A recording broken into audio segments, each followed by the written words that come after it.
የምትመለከቱት ሰይፉ በኢቢኤስ ነው። በያላችሁበት ጥሩ ጊዜ ነው የምንመኘው። ወደ እንግዳችን እናልፋለን። ባሳለፍነው ሳምንት ትልቅ መነጋገሪያ ነበር። ኢትዮጵያውያን ዶክተሮች በአለርት የሰሩት ስራ ድንቅ ተብሎለታል። ዶክተር አብዱራዛቅ ቀዶ ጥገናውን መርቶታል። የሰይፉ በኢቢኤስ እንግዳ አድርጌዋለሁ። ዶክተር ሞቅ አድርጋችሁ ወደዚህ ጋብዙት። ዶክተር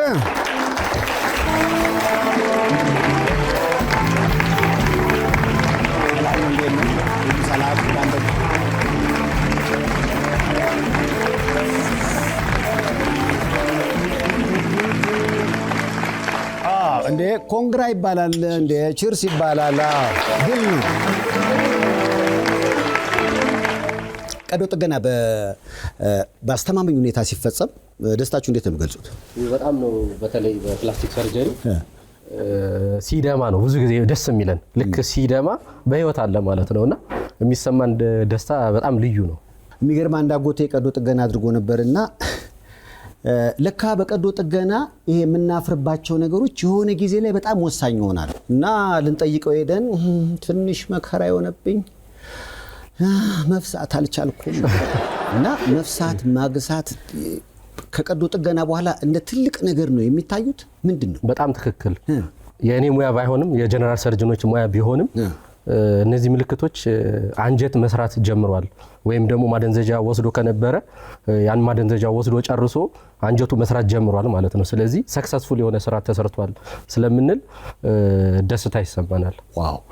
ስለዚህ ከቀዶ ጥገና በኋላ እንደ አንድ ትልቅ ለውጥ የሚታየው እሱ ነው ማለት ነው። እንደገባኝ አሁን በዚህኛው ቀዶ ጥገና ለምሳሌ የአንጀት ጉዳይ ሲሆን ማግሳቱ መፍሳቱ ሊባል ይችላል። የተቆረጠ ብልት ነውና እናንተ የቀጠላችሁት ውጤታማ ነው የሚባለው ምን ሲሆን ነው? ውጤታማ ነው የምንለው የደም ዝውውሩ ተመልሶ ወደ ቀድሞ ሁኔታ ሲመለስ ነው። ያው ከሰውነት ሲለያይ ሞቷል። ለምን? ኦክሲጅን የለም፣ ግሉኮስ የለም፣ የደም ዝውውር የለም። ተመልሶ ሲቀጠል ግን የደም ዝውውር አለ ማለት ነው። የደም ዝውውር መኖሩ የምናውቀው እንዴት ነው? አንደኛ ከለሩ ይመለሳል ወደ ቀድሞ፣ ሽሪንክ አድርጎ የነበረው እንደገና ኖርማል ይሆናል፣ ያድጋል። በተጨማሪም ደግሞ መድማት ይጀምራል። ያ ማለት የደም ዝውውሩ አለ ማለት ነው። ለምሳሌ አሁን ከቀዶ ጥገና በኋላ ወዲያው እንዲሸና አይመከርም፣ አይፈቀድም አይደለ? ትክክል። እንዴት ነው እንዲሸና የሚደረገው? ቱቦ እንከታለን። ካቲተር የምንለው በእንግሊዝኛ አጠራር ከተቆረጠውና ከቀሪው አካል ጋር የሽንት ፊኛ ድረስ ቱቦ ይከተታል። ስለዚህ ታካሚው መሽናት አይጠበቅበትም። ራሱ ሽንት ካለ ሽንት ፊኛ ውስጥ ካለ በራሱ ጊዜ በካቲተሩ ይወጣል። ይሄ ህክምናው ለምሳሌ ይሄ ልጅ ራሱን በራሱ ጉዳት አስከተለ። ጥያቄው ለምሳሌ ወደ እናንተ የመጣው እንዴት ነው? ሌላ የጤና ተቋም ሄዶ ነበረ። እሺ። እዛ ደግሞ ያው እንደዚህ አይነት መቀጠል ስለማይቻል አለርት እንደዚህ አይነት ሰርቪስ እንዳለ ስላወቁ ቀጥታ ደወሉልን። ሌሊት 6 ሰዓት ነበር አደጋ የደረሰው። በሚቀጥለው ቀን ጠዋት 1 ሰዓት ተደወለልን። ቼክ አደረግን ሰዓቱ ምን ያህል ነው፣ በምን ያህል ሰዓት መጨረስ እንችላለን ብለን በምን ያህል ሰዓት ኦክሲጅን ተመልሶ ቢያገኝ ሊኖር ይችላል ብለን አሰብን። በዛ አማካኝነት ታካሚው እንዲመጣና እኛም ደግሞ ቀጥታ ወደ ሰርጀሪው እንድንገባ አደረግን ማለት ነው። ግን አሁን የተቆረጠ ብልት ለመቀጠል መቼም ያው ብቻህን ትወስናለህ ብዬ አላስብም፣ ትመካከራላችሁና ይሄ ነገር በቃ እኮ ቢቀርብንስ ላይሳካ እኮ ይችላል የሚል ነገር ከመሃላችሁ እንደ ሀሳብ አልተነሳም? ምክክር አድርገናል። እንዴት ነው እንጨርሳለን ወይ በሰዓቱ ተመልሶ ፋንክሽናል ይሆናል ወይ የሚል ምክክር አድርገን ነበረ። ነገር ግን አንደኛ ካልተሰራ በቃ ሞቷል፣ ምንም ሊደረግ አይችልም። ስለዚህ መቀጠል አለብን፣ በቃ ያለ መሞከር አለብን። የመሳካት ቻንሱ ሰክሰስ ሬቱ ደግሞ ከፍ ያለ ነው ብለን ተመካክረን ወደ ውሳኔ ገባን። በዛ አማካኝነት ነው ወደ ህክምናው የገባ ነው። ባለፈው እንግዲህ የመጡት ዶክተሮች እነ ዶክተር በረከት ሲነግሩኝ የተቆረጠው ሻርፕ ስለሆነ ለህክምናችን የራሱ አስተዋጽኦ ነበረው አሉ። የዚህ ታካሚስ ብልት አቆራረጥ እንዴት ነው? የኛም ታካሚ እንደዚሁ ነው። በሻርፕ በሆነ ምላጭ ነው የተቆረጠው፣ ራሱን የቆረጠው አንፎርቹኔትሊ። ያ በመሆኑ የደም ስሮቹ ያልተጨፈጨፉም ያልተጨፈለቀም፣ ቁመቱ እንዳለ ነው የደም ስሮቹ። ስለዚህ ከሌላ ቦታ የደም ስር መውሰድ አላስፈለገም፣ ብዙ የሞተ አካል ማስወገድ አላስፈለገንም። ስለዚህ ስራውን በጣም ነው ያቀለለልን። ለኛም ቀጥታ የደም ስሮቹን መቀጠል ነርቮቹንም እንደዚህ ስለሆነ የነበረው በቀላል አድርጎልናል። ምናልባት አሁን የክብሮምን ታሪክ እዚህ ጋር ማንሳት ካስፈለገ የሱ ወዲያው ልክ እንደቆረጠው ጓደኛውን እጁን ይዞ አረ ሊቀጠል እኮ ይችላል ምናምን በሚል ነው ይዘው ተሄዱት። ከዛ በረዶ ላይ አርጉ ተባለ እንዲህ አለው። ብቻ ልጁ መቀጠል ውጤታማ ለሆነው ቀዶ ጥገና ከታክሲ ሾፌሩ ጀምሮ እስከ ጓደኞቹ እስከ ነርሶቹ እስከ ዶክተሮቹ ድረስ የጋራ ውጤት ይመስለኛል። በዚህስ ጉዳይ ላይ ለምሳሌ ራሱን በራሱ ከሆነ የቆረጠው ብልቱን አይፈልገውም ብዬ አሰብኩኝ እና ማን እንዲቀጠልለት ፈልጎ እሱንና ብልቱን ወደ እናንተ አመጣ? ቤተሰብ ነው በትክክል ያው ሲቆርጥ የራሱ ውሳኔ አድርጎ ነው ቤተሰብ ነው ያወቀው። በዛ አማካኝነት ያው እሱን ማሳምነው ወደ ጤና ተቋም እንዲሄድ አድርጓል። ያው ሌሊት 6 ሰዓት ነው እስከ ጧት ድረስ እንግዲህ የተወሰነ ሰዓት ወስዷል። ቤተሰቦቹ ወስነው ነው እሱን ማሳምነው እንዲቀጠልለት ያደረጉት። ሁሉም የሰውነታችን ክፍል እንግዲህ የመቆረጥ ነገር ሲያጋጥመው በተመሳሳይ ቴምፕሬቸር ነው መቀመጥ ያለበት። ለምሳሌ አሁን እጅ ሲቆረጥና ብልት ሲቆረጥ በበረዶ የመቆየትና በኋላ ላይ ሳይበላሽ እንደገና ስራ እንዲሰራ ለማድረግ የመሞከር ሂደት እንዳለ ስለነገራችሁን ብልትም እጅም ጆሮም አፍንጫም እኩል አንድ አይነት ቴምፕሬቸር ነው የተለየ ይፈልጋል? ብልት ያው መለካት ስለማይቻል ፕራክቲካሊ ያው ኢመርጀንሲ ሁኔታ ላይ ስለሆነ ያለው ማንኛውም በረዶ ቀጥታ ማገናኘት አይደለም። ሰውነቱን ቀጥታ ከተነካካ ያም የራሱ አደጋ አለው። ሴሎቹን ይገላቸዋል። ቀጥሎ እንዳይቀጠል ያደርጋል። ስለዚህ ምንድነው የሚደረገው? በንጹህ ጨርቅ ጠቅልሎ ከዛ በኋላ ካለ ደግሞ በላስቲክ የእንጀራ ላስቲክ ምንለው አይነት አለ አይደለም፣ በዛ አድርጎ ጠቅልሎ ከዛ በኋላ ነው በረዶ እንጂ ቀጥታ መገናኘት የለበትም። በዛ አማካኝነት ረጅም ሰዓት በህይወት የመቆየት እድሉን ከፍ ያደርገዋል። ምን እንለዋለን? ኮልድ ኢስኬሚያ ታይም ይባላል። ዝም ብሎ እንደዚሁ ያለ እንትን ከመጣ ዋርም ኢስኬሚያ ታይም ይባላል። 4 ሰዓት አካባቢ ነው የሚኖረው። በበረዶ ግን ሲሆን ረጅም ይሆናል። እስከ ደብል እስከ 8 ሰዓት እስከ 16 ሰዓት ይሄዳል ማለት ነው። አሁን የብልት ጉዳይ የስሜትም ነገር ያለው ይመስለኛል። ቀዶ ጥገና እያደረጋችሁ ለምሳሌ የስሜት ነገር ሆኖ የመቆም ወይም ደግሞ ሌሎች ነገሮች ቢከሰቱ ቀዶ ጥገናው ፌል የማድረግ እድል አለው ሊባል ይችላል? አዎ በትክክል። ነገር ግን ያው ማደንዘጃ ከወገብ በታች ነው ሰተን የሰራንለት፣ ሙሉ ሳይሆን ያው ግማሽ ማለት ነው። ታካሚያችን እያወራ እየተነጋገር ነው የተሰራው። ስለዚህ ምንድነው ሰውነቱ አይታዘዝም። ያው ፓራላይዝ አርገነዋል ለስራው እንዲጠቅም፣ ህመም እንዳይሰማው እንዳይንቀሳቀስ። ስለዚህ ያ እድል የመቆም እድል የለውም። ስለዚህ ለስራው ውጤታማነት የራሱ አበርክቶ ነበረው። እንደው 12 ዓመት ሰርተሃል በህክምና። እስከዛሬ ከሰራው ስራዎች አንፃር ብልት የመቀጠሉን ኦፕራሲዮን ወይም ደግሞ ቀዶ ጥገና የቱ ቦታ ላይ ታስቀምጧል? ያው ብልት ምንድነው ሴንሲቲቭ ኢሹ ነው። እኔም ያው የመጀመሪያዬ ነው። ለዛ ነው እንጂ ከዛ የበለጡ ብዙ ስራዎች ሰርተናል። አጋጣሚ ይሄን ኢንተርቪው ከማድረጋችን በፊት እንደውም ትናንትና ሌሊት እንደዚሁ የተቆረጠ ጣት አጋጥሞን ነበርና ይሄ የተቆረጠ ጣት የአመልካች ጣቱ ነው። ትክክል የቀኙ ጣቱ እና የደም ስሮቹ በጣም ቀጭን ናቸው። እንደውም የብልት ደም ስሮቹ የተሻሉ ነበሩ። 1.8 ሚሊ ሜትር አካባቢ ነው። የዚህ ጣቱ ግን 0.8 ሚሊ ሜትር 1 ሚሊ ሜትር ራሱ አይሞላም። ያ ማለት በአይን ማየት አይቻልም። ስለዚህ እንደዛ አይነቱ መስራት እንደውም የበለጠ ይከብዳል። ምናልባት በዚህ አጋጣሚ ያው ሙሉ ለሙሉ ድኗል አልዳን የሚለውን 1-3 ቀን ሰተን እናያለን እንጂ ይሄ ጣት ራሱ ባለኝ መረጃ ዶክመንት የተደረገ በኢትዮጵያ የተሰራ የለም ከብልቱ ከተሰራ ወዲህ ይሄኛው ማለት ነው። ስለዚህ በዚህ አማካኝነት ሌሎች ብዙ ከዚህ የበለጡ ስራዎች እንሰራለን። በተለይ የካንሰር ታማሚዎች የዚህ ትሩፋት ተጠቃሚ ናቸው። በተለይ ከአንገት በላይ ትላንት ለተቀጠለው ጣት እንደዚህ እኮ ሌላ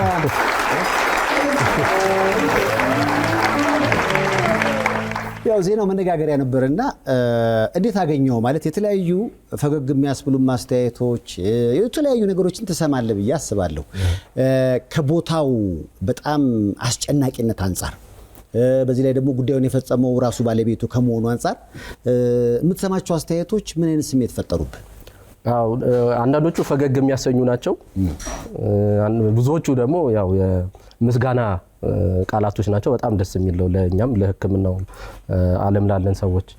አንዳንዶቹ የተወሰነ እንትን የሚሉት አለ። ያው ምናልባት ፈገግ ካሰኙ ነገር ውስጥ አንዱ ኮሜንት አድራጊ መስራቱን በምን አረጋገጣችሁ ብሎ ይጽፋልና ከስር አንደኛው ሪፕላይ ሲያደርግ ሐኪሟን አታይም ፈገግ ብላለች ይሰራል ማለት ነው። በጣም እዛው በዛው ይወልዳሉ ወይ የመውለድ እድሉ እስከምን ድረስ ነው ብለው የሚጠይቁ አሉ። ምክንያቱም ተቆርጦ ነበረ፣ አሁን ሲቀጠል ቅድም እንደነገርከኝ ዶክተር የመሽናት እድሉ 95% ብለሃል። የመውለድ እድሉ ሳው እንደዚህ እንደ በፐርሰንት የሚቀመጥ አይነት ነው? አዎ የመውለድ እድሉ በነገራችን ላይ ባይቀጠልም የተቆረጠችው አካል ባትቀጠልም የመውለድ እድል አለው። ለምን የዘር ፍሬዎቹ አሉ፣ ከብልቱ ጋር ያለው ግንኙነት አለ፣ አልተቋረጠም፣ አደጋ አልደረሰበትም።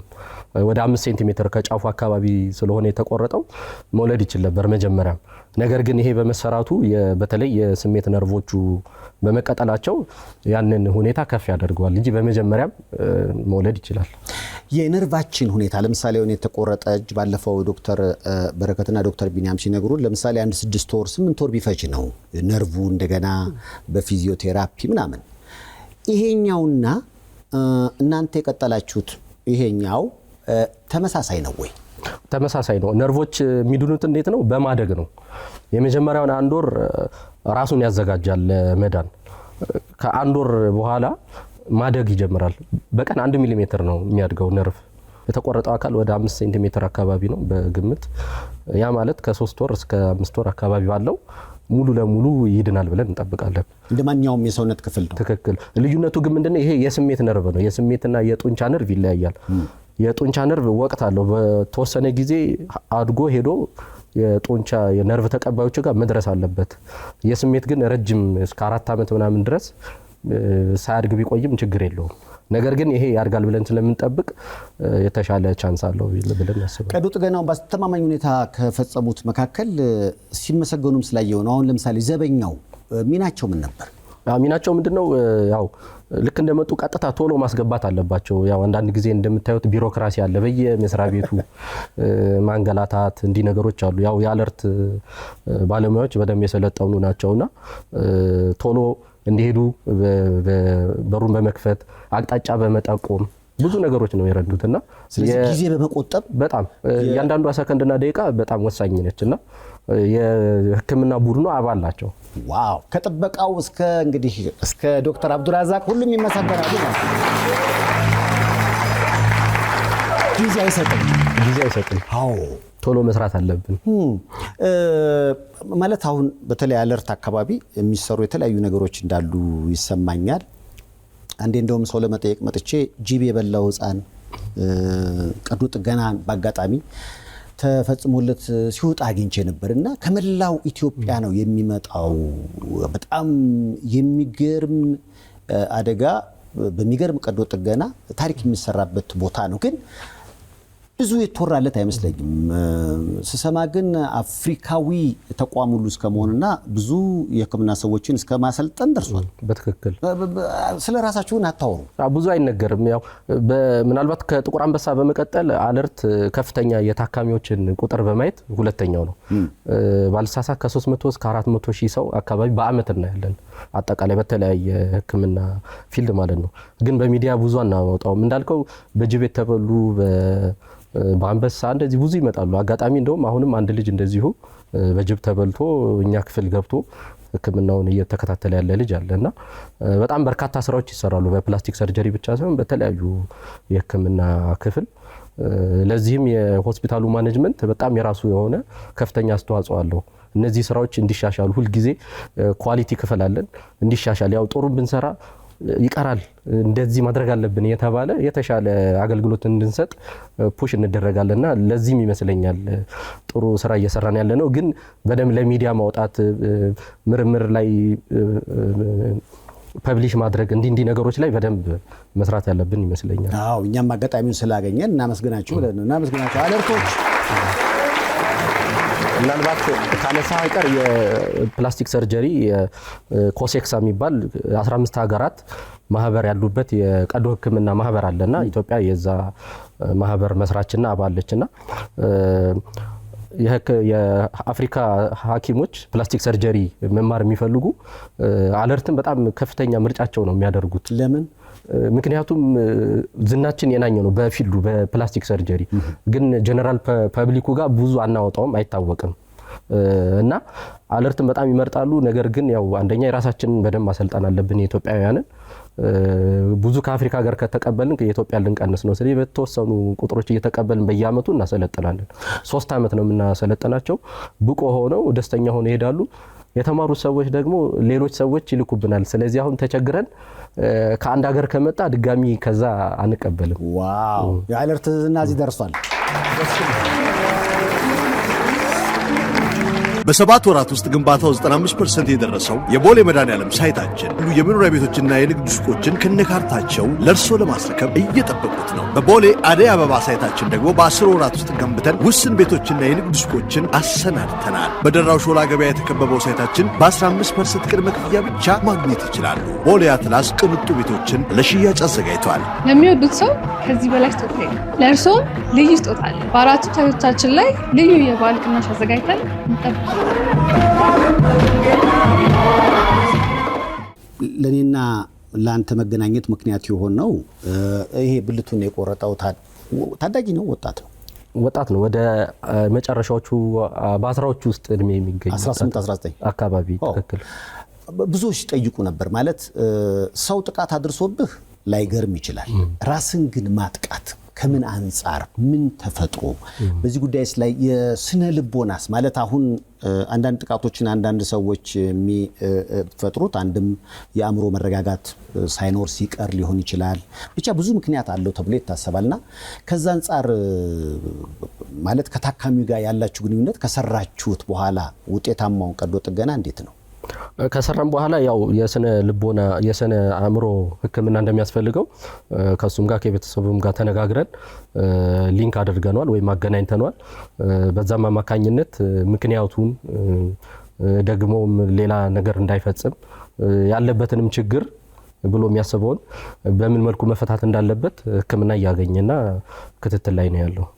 ምክንያቱም የብዙዎች ጥያቄ በእናንተ በተቀጥሉትም ሰውየው አካሉን የማይፈልገው ከሆነ ተጨማሪ ነገሮችን ከማድረግ ወደ ኋላ አይልም እንደገናም ሊፈጽመው ይችላል ነውና እናንተ በውጤታማነት አሁን የሰራችሁት ቀዶ ጥገና በዘላቂነት ከሰውየው ጋር አብሮ ለመኖሩ ምን ማስረጃ አለን? ትክክል ነው። እንደዚህ ይሄ ሁላ ተለፍቶ ይሄ ሁላ ሪሶርስ ህክምናው ያው ውድ ነው እንደምታውቁት።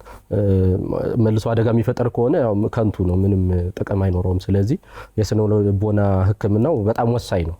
ከቀዶ ህክምናው ባልተናነሰ መልኩ በጣም አስፈላጊ።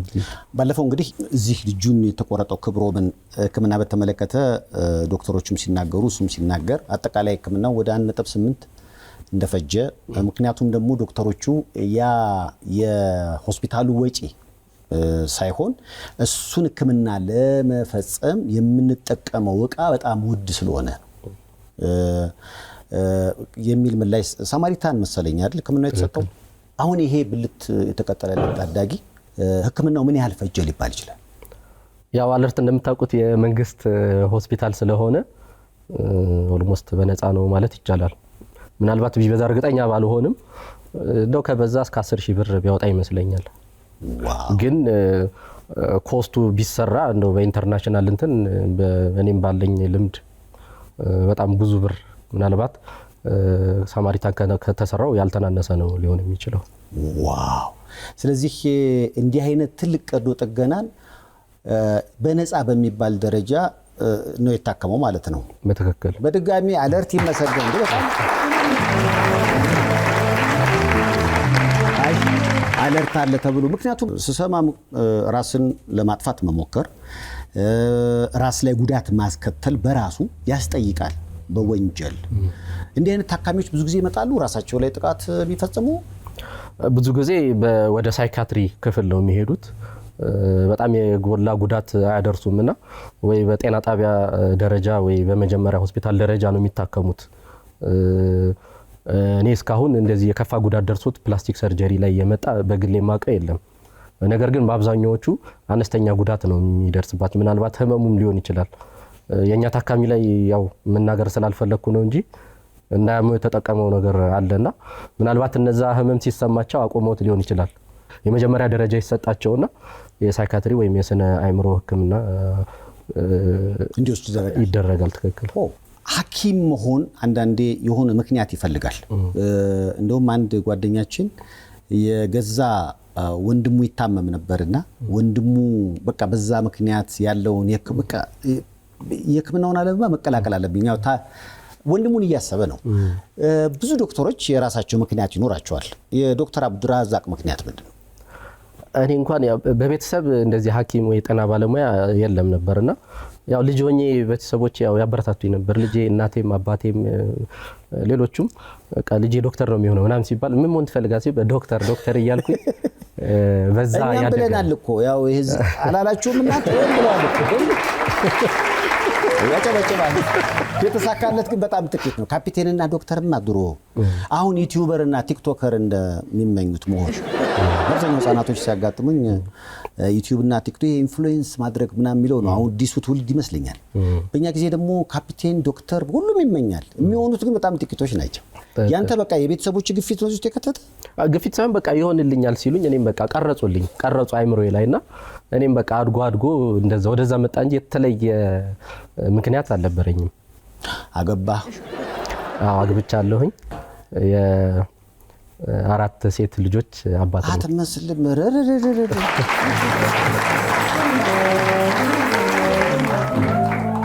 አራት ሴት ልጆች ካሉ እኮ ዘመን መለወጫ ላይ ሌላ ሰው አይቀላቅሉም። ለአባዮሽ እንኳን ደስ አለ በሉት። አራቱም እንዳታወጣለት።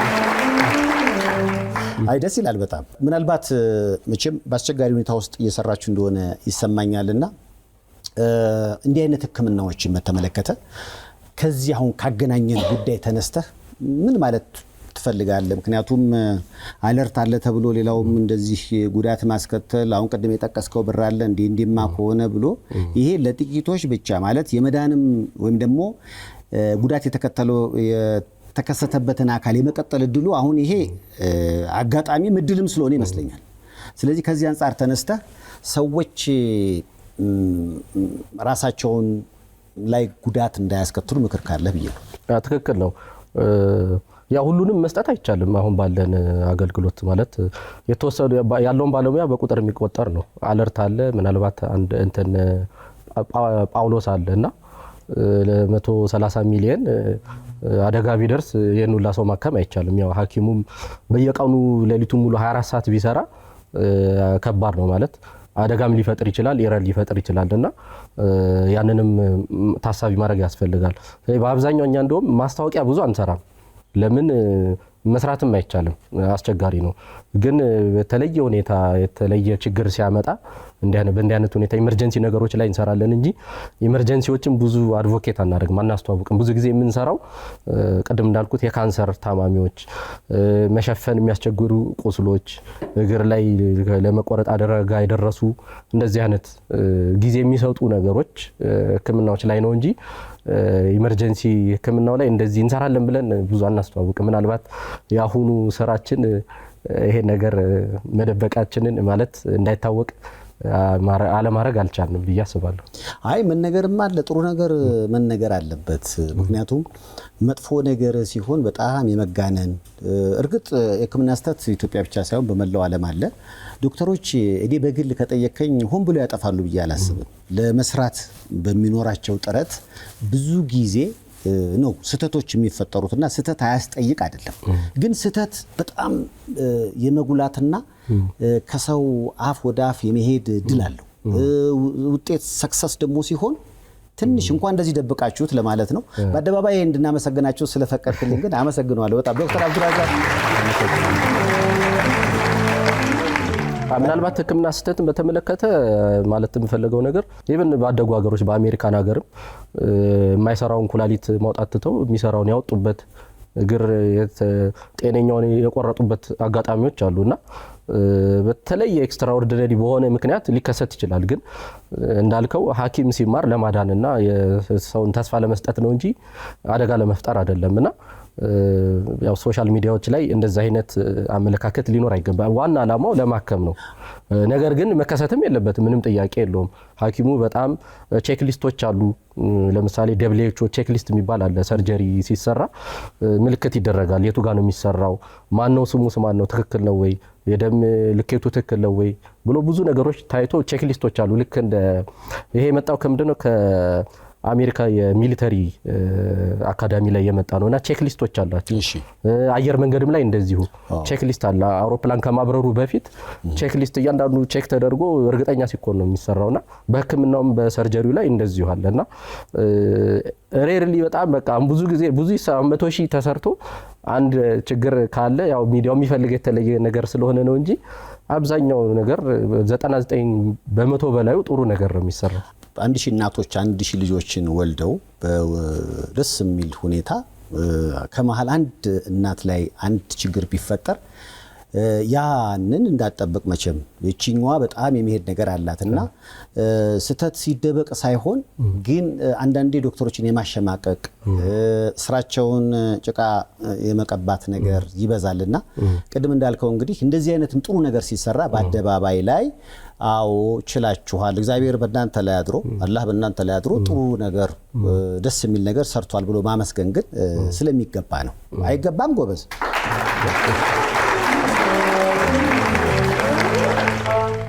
ባለቤትን ዝም ብዬ ልገምት ህክምናው አካባቢ ነች ተወቁ?